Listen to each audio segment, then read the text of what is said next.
नमस्कार। बहुत बहुत स्वागत है आपका आयुर्वेद पर आधारित हमारे इस बेहद खास कार्यक्रम स्वस्थ विचार में। मैं हूं आपके साथ आपका साथी विकास। दर्शकों, स्वस्थ विचार कार्यक्रम एकमात्र ऐसा कार्यक्रम है जिसमें आपको कुछ ऐसी चीज़ें दिखाई जाती हैं, बताई जाती हैं जो आपके लिए बहुत ज़्यादा महत्वपूर्ण होती हैं, क्योंकि हम प्रकृति के माध्यम से किस तरह से अपना उपचार स्वयं कर सकते हैं, वो सारी जानकारी आपको कार्यक्रम से मिलती है। और इस कार्यक्रम के माध्यम से ज़रूरी नहीं कि रोगी के लिए ही ये कार्यक्रम है। ये कार्यक्रम एक जागृति अभियान के तौर पे हम आपके लिए लेकर आते हैं, आपके अंदर जागृति का प्रयास करते हैं, जागरूक करने का प्रयास करते हैं, ताकि आप अपने आप को निरोगी और स्वस्थ रखने में सफल हो पाए। क्योंकि जब हम निरोगी होते हैं तो ऐसे में इतना आसान भी नहीं है निरोगी होना। ऐसे में हमें बहुत सारी चीज़ों का ध्यान रखना पड़ता है, नियमों का ध्यान रखना पड़ता है, भोजन का ध्यान रखना पड़ता है, दिनचर्या को व्यवस्थित करना पड़ता है, और तब जाके हम अपने आप को निरोगी बनाए रखने में सफल हो पाते हैं। और इन सभी विषयों में हमारा मार्गदर्शन करते हैं जाने माने आयुर्वेद के ज्ञाता गायत्री सिद्ध पंडित श्री लक्ष्मण दास रतन भारद्वाज जी। चलिए सबसे पहले गुरु जी का स्वागत करते हैं, कार्यक्रम की शुरुआत करेंगे। गुरु जी नमस्कार। नमस्कार जी, दर्शकों, ये कार्यक्रम आपके लिए है और हम चाहते हैं कि आप इस कार्यक्रम का हिस्सा बने। यदि आपके साथ किसी भी प्रकार का रोग है, कोई भी शारीरिक कष्ट है, सीधे तौर पर आप इस कार्यक्रम से भी जुड़ सकते हैं। फ़ोन उठाएं, हमें कॉल करें, या आप हमें व्हाट्सएप के ज़रिए संदेश भी भेज सकते हैं। व्हाट्सएप मैसेज में लिखें अपना नाम, उम्र, कहाँ से बात कर रहे हैं और पूरा सवाल लिखकर भेजें, ताकि आपका सवाल लिया जा सके और मार्गदर्शन आपको प्राप्त हो सके। और जब भी आपको बताया जाता है तो कॉपी पेन लेकर ज़रूर बैठा करें। जो भी नुस्खे आपको बताए जाएं उनको आप लिख ज़रूर लें। आगे बढ़ते हैं कार्यक्रम में, शुरू करते हैं अपने नए विषय पर चर्चा। गुरु जी, आज के इस अंक में हम बात करने जा रहे हैं पित्ती को लेकर। कहते हैं पित्ती उछलना, एक लोकल भाषा या एक सामान्य भाषा में इस तरीके से शब्द बोला जाता है, जिसमें दाने से हो जाते हैं, बिल्कुल जैसे चपाकी रोग होता है उसी तरीके से दाने हो जाते हैं, खुजली होती है और कई चीज़ों में उसमें परेशानी उत्पन्न होने लगती है। तो सबसे पहले मैं जानना चाहूँगा कि ये किस तरीके का रोग है, ये किस मौसम में हो सकता है, ज़्यादा संभावना किस मौसम में होती है, और इसके निवारण क्या क्या हो सकते हैं? देखिए, पित्ती कवच या चपाकी कवच को जी असेसमेंट ज़्यादातर चपाकी इसको कहा जाता है। जी ये सर्द गर्म होने से होता है। जी इसका कोई मौसम नहीं है किस मौसम में होने। जी उदाहरण के तौर पे, यदि आप खीरा कद्दूकस करके उसका रायता बनाते हैं आप लस्सी में, तो आपको चपाकी लाजमी होगी। अच्छा। और फिर लंबे हाथों से लेती है। चपाकी चाहे आपको कैसे भी है। जी ऐसे तो हमारे पास इसके सैकड़ों नुस्खे हैं, परंतु टीवी के माध्यम से जो मैं आपको बताने जा रहा हूँ, ये सबसे आसान और सबसे सरल है। सरसों का तेल और नीम का तेल बराबर मात्रा में ले लें जी और इसको मिला करके मालिश करें आप कम से कम 15 से 20 मिनट तक। चपाकी ऐसे शांत हो जाएगी जैसे जलती अग्नि में पानी डाल के अग्नि शांत होती है। परंतु ये क्रिया आपको हर 2-2.5 घंटे बाद करनी है। और इसमें हल्का गर्म पानी पीना है और काली मिर्च पीस करके 5 दाने या 7 दाने या 9 या 11 दाने, गाय का घी मिले तो सोने पर सुहागन में भैंस का भी ले सकते हैं, उसके मिला के चाटें और ऊपर से गाय का गुनगुना दूध पिए, तो आपकी चपाकी दिन दोगुने रातें चौगुनी शांत होगी। परंतु एक बात का ध्यान रखना कि अब आपने चाय, मीट, शराब, अंडा कोई नहीं लेना। मैदे की चीज़ बिल्कुल नहीं खानी, आर्टिफिशियल चीज़ें नहीं खानी। इसमें आपने जो खाना खाना है, मूंग की दाल और मोठ की दाल दोनों को पिसा के आटा बना लें छिलके के साथ, जी। उसको छानना नहीं है। अब इसकी आप रोटी बनाएं। सब्जी में मौसम के अनुसार जो भी सब्जी हरी आपको मिलती है, पत्तेदार है तो सोने पे सुहागा, नहीं तो छिलके वाली सब्जियां भी ले सकते हैं। और सब्जी का छिलका नहीं उतारना, जी। और सब्जी में छौंक नहीं लगाना। सब्जी को उबालते समय काला नमक या सिंधा नमक, काली मिर्च डालनी है, और जीरा भून करके दालचीनी बड़ी इलायची पीस के ये डाल सकते हैं। और खाना खाते समय 2 गिलास पानी पीना अति आवश्यक है, परंतु पानी का टेम्परेचर 15 से 18 डिग्री के अंदर होना, इससे नीचे न इससे ऊपर। उसमें भी आप लहसुन प्याज अदरक का रस डाल लेते हैं। और इसका तरीका है लेने का कि 2-4 ग्राय खाना खाया 2 घुट पानी पिया, फिर 2-4 ग्राय खाना खाया 2 घुट पानी पिया। पानी पीने में, खाना खाने में यदि आप 1 घंटा लगा देते हैं तो आपका छपाकी का रोग ऐसे समाप्त होता है जैसे कूड़े करकट के ढेर को माचिस की तिल्ली जला के समाप्त करती है। अब खाना खाने के बाद दांतन कूड़ा करके 5 मिनट के लिए आप वज्रासन बैठ जाएं। 5 मिनट के बाद उठ करके 10 मिनट आप सैर करें। फिर 20 मिनट के लिए आप शवासन लेट जाएं। 5 मिनट के लिए बाईं साइड करवट लें। 3 मिनट के लिए दाईं साइड करवट लें। उसके बाद उठ करके आप अपना जो भी काम धंधा करें। अब आपको चपाकी नहीं सताएगी। जी। परंतु एक बात का ध्यान रखना कि कपड़ा आपने सूती पहनना है, इसमें टेरिकॉट, टेरालिन, टेरीबोल, साटन नहीं पहननी। यदि इसको पहनते हैं तो उसके अंदर जो कीटाणु गए वो फिर दोबारा आपको तंग करेंगे। जी। सूती कपड़े में कीटाणु मर जाता है, और जो टेरिकॉट, टेरालिन, टेरीबोल, साटन वगैरह हैं, इसमें वो कीटाणु जो अंदर जाके ऐसे बैठ जाते हैं जैसे पक्षी अपने घोंसले में बैठता है। जी। और फिर जैसे ही वो अंदर से थोड़ी सी उसको मद मिलती है, वो फिर दोबारा काटना शुरू कर देता है। छपाकी के कीटाणु इतने बदमाश होते हैं कि यदि आपने थोड़ी सी लापरवाही की तो गले के अंदर भी हो जाते हैं। जी। और जिसकी छपाकी गले के अंदर चली जाती है उसका तो समझो कि एक किस्म का जीना नरक है। ना तो ढंग से खा सकता है, ना ढंग से पी सकता है, ना सो सकता है, ना बैठ सकता है। जिस टाइम वो गले के अंदर खोजा चलती है तो आदमी का दम भी घुटता है, बहुत बेचैनी होती है। परंतु जो उपचार मैंने अभी आपको बताया, काली मिर्च और गाय का घी, एक गले की छपाकी को भी ऐसे चाटता है जैसे दीमक लकड़ी को चाटती है। जी। और स्वस्थ रहने के लिए जितना हम जीभ को स्वाद कम देंगे उतने हम सुखी रहेंगे, और जितना जीभ को स्वाद ज़्यादा देंगे उतने दुखी होंगे। आजकल मैदे की जो चीज़ें बन के आ रही हैं और मिलों का जो आटा है, ये सबसे ज़्यादा रोग फैला रहा है।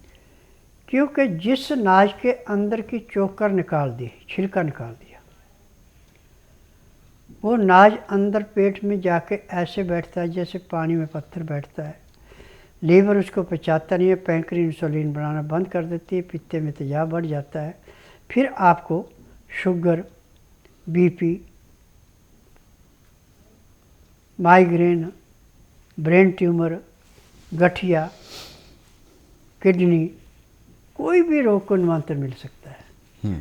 परंतु यदि आप हमेशा सब्जियां छिलके वाली, दालें छिलके वाली और चोकर वाला अनाज खाते हैं तो मैं दावे से कह सकता हूँ कि आखिरी सांस तक आपको कभी किसी डॉक्टर हकीम के पास जाने की जरूरत नहीं पड़ेगी।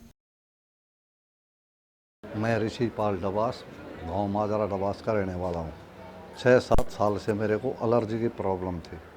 जो डॉक्टरों की वो थी उसके अनुसार गाजर घास से एलर्जी थी। लेकिन जब मैं वैद्य जी के पास आया तो इन्होंने बताया कि भाई इससे कोई दवाई बना कर मुझे दी और एक 10 ई नंबर तेल, जिससे वो एलर्जी 5-6 साल पुरानी मेरी बिल्कुल ठीक हो गई है। 1 साल से मैं बिल्कुल ठीक हूँ। जी, मैं कमलेश मेरा नाम है। मैं सरदारपुर तहसील जिला धार मध्य प्रदेश से आया हूँ। मेरे को एलर्जी की प्रॉब्लम सन 2000 से थी। 10-11 साल मैंने पूरे एमपी में, इंदौर में और गुजरात में, अहमदाबाद, बड़ौदा वगैरह घूमा, बहुत इलाज करवाया, कहीं आराम नहीं मिला। फिर मैंने टीवी पे देखा, यहाँ पर आया तो यहाँ पर इलाज करवाया तो बीमारी तो बहुत ज़्यादा थी। पूरा शरीर सूझ जाता, बस्ट होने का, और अंदर से अंदर घबराहट होके और बेहोश हो जाता। उसके बाद फिर यहाँ आके दवाई ली।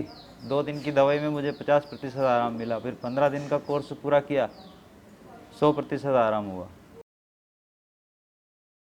और फिलहाल अभी हमारे साथ दर्शक जुड़ गए हैं लाइन पर। आइए सबसे पहले उनसे बात करते हैं, फिर कार्यक्रम को आगे बढ़ाएंगे। हेलो। हेलो। नमस्कार। नमस्कार। क्या शुभ नाम है आपका? मोनिका। मोनिका जी, कहाँ से बात कर रहे हैं आप? मैं रेवाड़ी से बात कर रही हूँ। जी, अपने सवाल को बताइए, क्योंकि गुरुजी आपको सुन रहे हैं। बताइए, क्या सवाल है आपका? वो मेरे 1 साल हो गए, बाल बहुत झड़ते हैं, टूटते हैं, झड़ते हैं, बिल्कुल हल्के हो गए हैं बाल। मैंने हर शैम्पू हर चीज ट्राई की लेकिन कोई फायदा ही नहीं होता। जी, देखो बेटा, बाल झड़ने का कारण एक नहीं से कई कारण हैं। आजकल जो शैम्पू साबुन आ रहे हैं, इनमें केमिकल ज़्यादा, ये भी बालों को झाड़ता है। और यदि किसी का नज़ला बिगड़ जाए, बालों की जड़ों में नज़ला जम जाए, तो बाल ऐसे गिरते हैं जैसे हाथ में से रेता गिरता है। अब इसका उपचार टीवी के माध्यम से नहीं हो सकता है, न मैं टीवी के माध्यम से किसी का उपचार करता हूँ। मैं नाड़ी वैद्य हूँ, मुझे 10,000 जड़ी बूटियों की पहचान है जिनसे मैं दवाइयाँ बनाता हूँ। यदि आप बालों को झड़ने से रोकना है, रोग मुक्त होना है, तो आप बुधवार छोड़कर गुरुवार से लेकर मंगलवार के बीच में मेरे आश्रम में आइए। जिस दिन आश्रम में आना, उस दिन रात्रि 10 बजे तक खा पी के दातन कूला करके बड़ी इलायची मुंह में रख के चूसती रहें।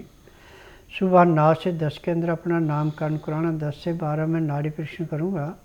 नाड़ी परीक्षण में पैर के तलुए से सिर के बाल तक की MRI, CT scan, X-ray, ultrasound, ECG, sonography, सब कुछ 5 सेकंड में हो जाएंगे। उसमें जो भी कमियाँ आपके शरीर में पाई जाएंगी, वो दवाइयाँ दी जाएंगी। दवाइयाँ खाने की हैं, दवाइयाँ पीने की हैं, मालिश करने के तेल हैं, आँख में, नाक में, कान में डालने की दवाइयाँ हैं। जब आप मेरे बताए गए नियमों को अपनाएंगे और सुबह 4 बजे उठ के आधा घंटा कपालभाति, 15 मिनट भस्त्रिका, 8-10 बार अग्निसार, 15-20 बार उज्जयी, 25-30 बार ब्रह्मणी, और जितनी देर तक कपालभाति करनी उतनी देर हाथों की उंगलियों से के नाखून से नाखून ऐसे रगड़ेंगे, तो 3 दिन में बाल झड़ने बंद हो जाएंगे। और 1 महीने में जो बाल आपके झड़ चुके नए सिरे से दोबारा अंकुरित हो जाएंगे। परंतु होगा तभी जब यहाँ आके नाड़ी परीक्षण होगा। परंतु यहाँ की एक शर्त है कि यहाँ पे कमीज सलवार पहन के आना। सलवार नाड़े वाली होनी चाहिए। यदि नाड़े की जगह पे प्लास्टिक डाला है तो भी आपका नाड़ी परीक्षण नहीं होगा। और यदि आपने पैंट पहन रखी है, साड़ी बांध रखी है, तो भी नाड़ी परीक्षण नहीं होगा। यहाँ पे कमीज सलवार में ही नाड़ी परीक्षण होता है, तभी दवाई दी जाती है। जी। तो आपकी जो समस्या है, जो परेशानी है, वो बिल्कुल दूर होगी, लेकिन इसके लिए आपको स्वस्थ विचार आश्रम आने की सलाह दी गई है। जल्द से जल्द आप आ सकते हैं। अधिक जानकारी के लिए आप हेल्पलाइन नंबर्स पर कॉल कर सकते हैं। नंबर आपकी टीवी स्क्रीन पर है। आगे बढ़ते हैं, अपने सवालों का सिलसिला आगे बढ़ाते हैं, और जो व्हाट्सअप मैसेज हमें दर्शकों ने भेजे हुए हैं उन पर हम बात कर लेते हैं। विवेक गुप्ता जी हैं और इन्होंने अपना सवाल पूछा। अपनी माताजी के लिए अर्थराइटिस की प्रॉब्लम है। स्वेलिंग और पेन, यानी सूजन और दर्द, दोनों बहुत ज़्यादा परेशान करते हैं। हालांकि ये कुछ लोशंस हैं और कुछ दवाइयाँ, ये कोर्स चल रहा है, लेकिन जब दर्द उठता है तो कोई दवाई काम नहीं आती।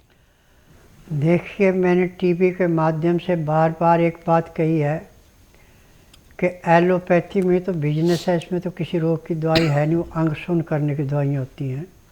उनका टाइम होता है किसी का 2 घंटे, किसी का 4, किसी का 6, किसी का 8 घंटे, ज़्यादा सुन नहीं कर सकते। और जो हमारा आयुर्वेद, यूनानी, होम्योपैथिक, नेचुरिस्ट का है, जहाँ फार्मेसी में दवाइयाँ बनती वहाँ फार्मूला पूरा नहीं होता तो लाभ कहाँ से होगा। परंतु स्वस्थ विचार एकमात्र आश्रम ऐसा है कि इसमें ना तो रोगी से पूछा जाता आपको तकलीफ़ क्या है, न कागज़ पत्र देखा जाता, न मशीन से टेस्ट किया जाता। यहाँ का नियम है कि बुधवार की मैं छुट्टी रखता हूँ, गुरुवार से लेकर मंगलवार तक नाड़ी परीक्षण करता हूँ। नाड़ी परीक्षण में पैर के तलवे से सिर के बाल तक की MRI, CT scan, X-ray, ultrasound, ECG, sonography सब कुछ 5 सेकंड में हो जाते हैं। जब बीमारी का पता लगता है कि यहाँ पे ये रोग है, उसके अनुसार वो दवाइयाँ दी जाती हैं। यदि दवाइयाँ नियम से खाते हैं, परहेज करते हैं, तो जिस दिन आश्रम में आते हैं उसी दिन चाहे कैसा भी कितना ही पुराने से पुराना रोग है, कम से कम 10 से 15% आराम मिल जाता है। फिर 15 दिन में 50 से 60% आराम मिलता है। 1 महीने में रोग समाप्त होता है। जो थोड़ी लापरवाही करते हैं या जीभ का थोड़ा स्वाद लेते हैं, उनको 2.5-3 महीने लग जाते हैं। परंतु यहाँ रोग जड़ से काटा जाता है। जो रोग कट गया वो दोबारा रोग आता नहीं जब तक आप बात परहेजी न करें। और यहाँ पे औरतों के आने का नियम है कि जिस दिन आना है कमीज सलवार पहन के आना है, कहीं साड़ी बांध के आएंगे नाड़ी परीक्षण नहीं होगा।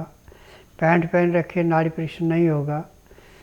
और आपने सलवार तो पहन रखी है, उसमें नाड़ी की जगह पे आपने प्लास्टिक डाल रखा है, तो जैसे नब्ज में प्लास्टिक आएगा तो भी आपकी नाड़ी परीक्षण नहीं किया जाएगा। आपको कहेंगे पहले कपड़े बदल के आओ, क्योंकि जितना हमारा शरीर खुला होगा, कसा हुआ नहीं होगा, उतना ही रोग जल्दी पकड़ा जाता है।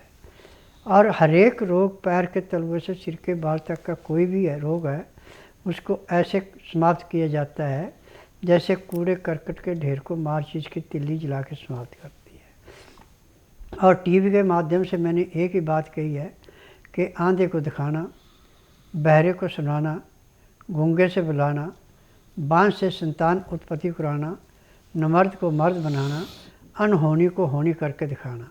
यानी कोई भी संसार में ऐसा रोग नहीं है जिसका मैं उपचार नहीं करता, परंतु रोगी से या रोगी के परिवार से पूछ के या कागज पत्र के ऊपर बीमारी लिखी हुई का इलाज नहीं मैं करता। जब तक मैं नाड़ी परीक्षण न करूं, 12 घंटे पेट खाली न हो, तब तक मैं दवाई भी नहीं देता। बिल्कुल। इसी के साथ एक और दर्शक हमारे साथ जुड़ गए हैं लाइन पर, आइए उनसे भी बात करते हैं। हेलो।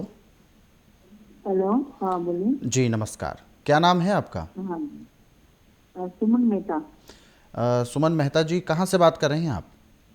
वापिस से। जी गुरुजी आपको सुन रहे हैं, बताइए क्या सवाल है आपका, क्या परेशानी है, बताएं। लकवा हुआ है, मतलब 8-10 साल पहले इनको स्ट्रोक आया था, ब्रेन हेमरेज हुआ था जी। उसमें वो ठीक हो गए थे, वापस 2 साल बाद वापस स्ट्रोक आया तो चक्कर आके गिर गए। तो लेफ्ट साइड इनकी कमजोर है, बोलने में भी इनको तकलीफ है। देखो बेटा, मेडिकल में तो ब्रेन हेमरेज की कोई दवाई बनी नहीं और सुन करते हैं। यहाँ पे हर एक रोग की दवाई है। ब्रेन हेमरेज यहाँ पे ऐसे समाप्त किया जाता है जैसे कूड़े करकट के ढेर को मार चीज़ की तिल्ली जला के समाप्त करती है। आप बुधवार छोड़कर गुरुवार से लेकर मंगलवार के बीच में इसको मेरे आश्रम में लाइए।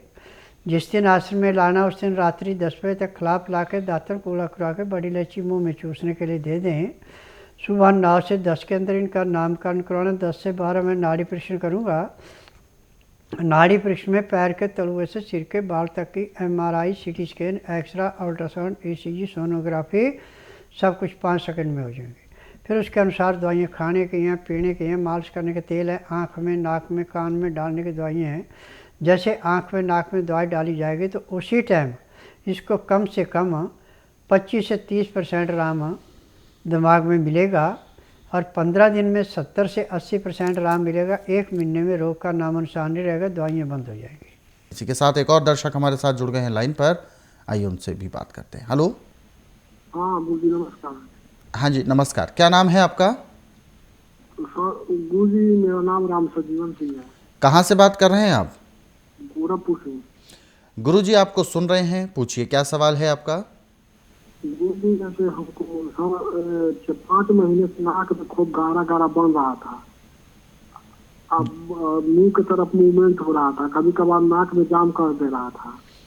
और क्या नाम है, बाएं नाक में पूरा लाल बन गया, जैसे घाव से पूरा लाल हो गया है। जी। तो उसमें सीटी स्कैन कराए थे तो उसमें बता रहे लोग हल्का सा डीएनएस का प्रॉब्लम है, खूब हल्का। बिल्कुल नाक इनकी जाम रहती है अक्सर, और जिस वजह से इनको ये सारी परेशानियां हो रही हैं। देखिए, जब किसी का नज़ला बिगड़ जाता है तो नाक अंदर से बिल्कुल जाम होता है, मुंह से सांस लेना पड़ता है। और इसका उपचार आज पूरे संसार के अंदर मेडिकल साइंस में बिल्कुल नहीं है। आयुर्वेद, यूनानी, होम्योपैथिक जो दवाइयाँ देते हैं आपको, वो टेम्परेरी रिलीफ के लिए है, थोड़ी बहुत देर आराम मिलता है, बाद में फिर होता है। परंतु स्वास्थ्य विचार एकमात्र ऐसा आश्रम है कि इसमें ना तो रोगी बताएगा कि मुझे तकलीफ है, ना कागज पत्र लाएगा। यहाँ का नियम है कि बुधवार की मैं छुट्टी रखता हूँ, गुरुवार से लेकर मंगलवार तक नाड़ी परीक्षण करता हूँ। नाड़ी परीक्षण में पैर के तलुए से सिर के बाल तक की MRI, CT scan, X-ray, ultrasound, ECG, sonography सब कुछ 5 सेकंड में हो जाती है। उसमें जो भी कमियां शरीर में पाई जाती है दवाइयाँ दी जाती हैं। दवाइयाँ खाने की हैं, दवाइयाँ पीने की हैं, मालिश करने के तेल हैं, आँख में, नाक में, कान में डालने की दवाइयाँ हैं। और एक दवाई ऐसी है जो गर्म पानी में डाल के भाप लेनी है, चाहे कितना भी नाक बंद पड़ा उससे एकदम नाक खुल जाता है। और फिर यदि उस दवाई को नियम से लेते हैं, परहेज करते हैं, तो सालों पुराना रोग भी 2 महीने में बिल्कुल जड़ से समाप्त हो जाता है। तो दर्शकों, हमारे इन कार्यक्रमों में जो भी चीज़ें आपको बताई जाती हैं उन पर आप ज़रूर अमल करें और उनका पालन करके आप अपने आप को निरोगी बना सकते हैं। स्वस्थ विचार आश्रम आने के लिए आपको हेल्पलाइन नंबर्स पर कॉल करना है। पूरी जानकारी आप प्राप्त कर सकते हैं। कॉल करने का समय सुबह 10 बजे से शाम 5 बजे के बीच में। फिलहाल कार्यक्रम में वक्त इशारा कर रहा है विराम देने का। गुरुजी, आप हमारे स्टूडियो में आए, कीमती मार्गदर्शन दिया, आपका बहुत बहुत धन्यवाद। नमस्कार। दर्शकों, आज के इस विशेष कार्यक्रम में बस इतना ही। आप सभी लोग स्वस्थ रहें, निरोगी रहें, इन्हीं शुभकामनाओं के साथ हम आपसे लेंगे इजाज़त। अगले अंक में आपसे फिर होगी मुलाकात एक नए विषय के साथ। तब तक के लिए मुझे दीजिए आज्ञा। नमस्कार।